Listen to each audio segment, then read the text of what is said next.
Olá, eu sou a Geisa Rocha. E eu sou Cláudio Benevides. Começa agora o podcast F de Faca.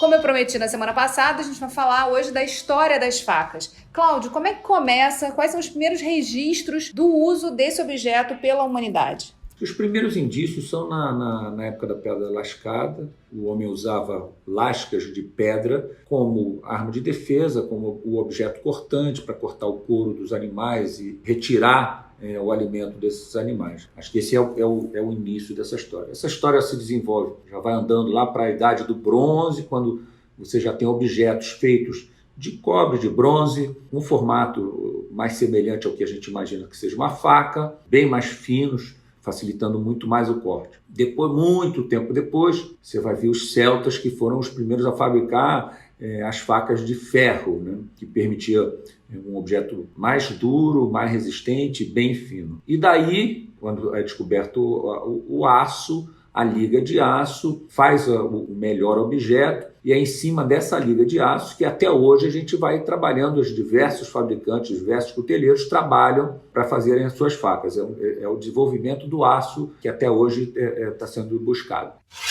A gente está falando de facas, do uso delas de maneira geral, né, como armas, muitas vezes. E quando se dá o uso doméstico das facas? Onde começam os registros e a história do uso doméstico das facas? Você sempre trouxe a faca da caça para dentro da casa para trabalhar com essa faca dentro de casa. Ela era a mesma faca. Em Roma, você já começou o desenvolvimento de diferentes tipos de faca para diferentes usos, mas era sempre a faca que era uma faca geral, não era uma faca de mesa. O desenvolvimento, depois, na Renascença, você continua tendo a sua faca, cada um leva a sua faca para a mesa. Depois da Renascença é que começa a aparecerem os outros talheres, o garfo e a colher, que começam a ser fornecidos pelo dono da casa, mas ainda assim as pessoas levam a sua própria faca na cintura, né, na bainha na cintura. Até que, já na corte francesa, Luís XIII, nervoso com brigas que aconteciam e a violência que a faca que cada um trazia permitia, proíbe que as pessoas trouxessem suas facas. Então a faca já era a faca fornecida pelo próprio quem estava oferecendo a refeição. E o rei seguinte, Luís XIV, já na época de Luís XIV, é criada a faca de mesa que a gente conhece hoje. A faca que é afiada de um lado só e com a ponta arredondada. Que é uma faca que não foi feita para furar ninguém, apenas no uso da mesa. Então esse é o desenvolvimento da história da faca na cozinha e na mesa. Em relação às fontes, quer dizer, onde a gente encontra esses registros? Você produziu um e-book, não é isso? Eu não queria chamar de e-book, eu fiz 4 papers de coletânea de informações de internet. Um sobre as facas, a história das facas, os tipos de faca, diferentes usos das facas.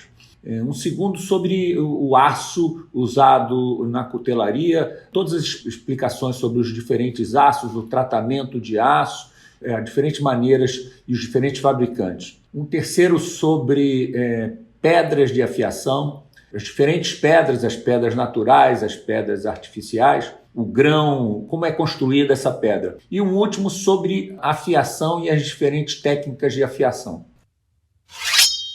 Você falou do uso doméstico das facas, né, da história até aqui. Mas quais os países hoje que foram se tornando, a partir desse desenvolvimento, referência na produção de faca?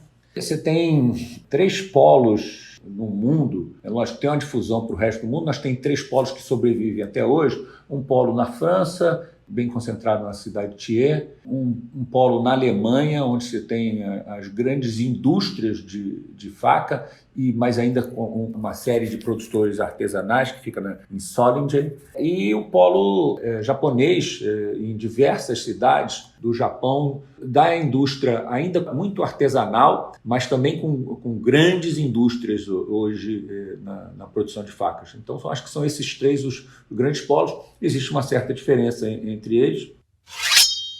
Qual a diferença entre esses 3 polos?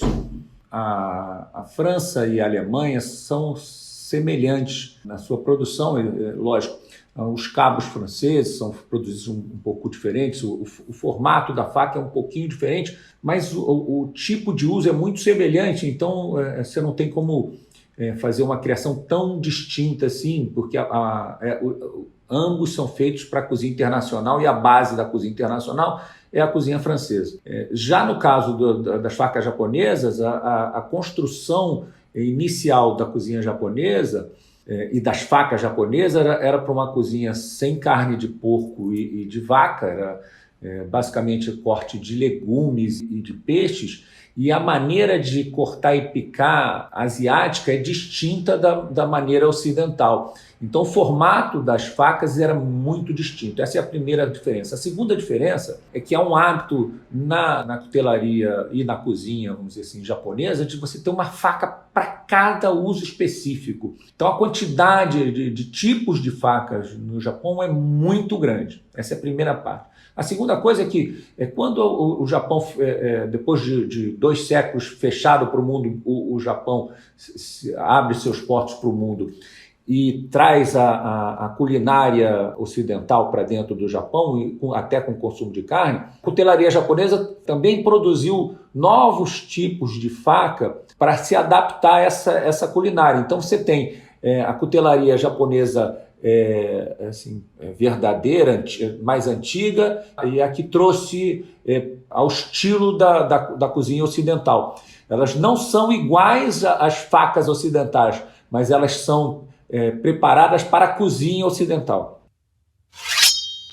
Em relação a essa mixagem, essa abertura também do Japão para o mundo ocidental também trouxe muito da troca. Com a globalização, algumas indústrias começaram a se fundir e a produzir outros tipos de facas. Primeiro a culinária japonesa. Quando a culinária japonesa invade o mundo, leva consigo as facas de culinária japonesa. Você já tinha um mito das espadas dos samurais que cortavam qualquer coisa.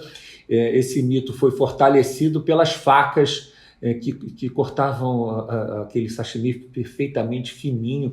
Então a indústria japonesa começa a crescer, a se consolidar, e enquanto indústria também atrai a atenção da indústria no resto do mundo. Tanto que hoje você tem uma fábrica no Japão, uma indústria japonesa, que é de propriedade de uma grande indústria alemã. Então, que produz facas com estilo tanto japonês quanto ocidental no Japão, com tecnologia alemã, mas aço, às vezes japonês, às vezes aço europeu, normalmente aço sueco ou aço alemão, mas com diferentes formatos, mas sempre procurando manter um pouco da tradição da manufatura de faca japonesa.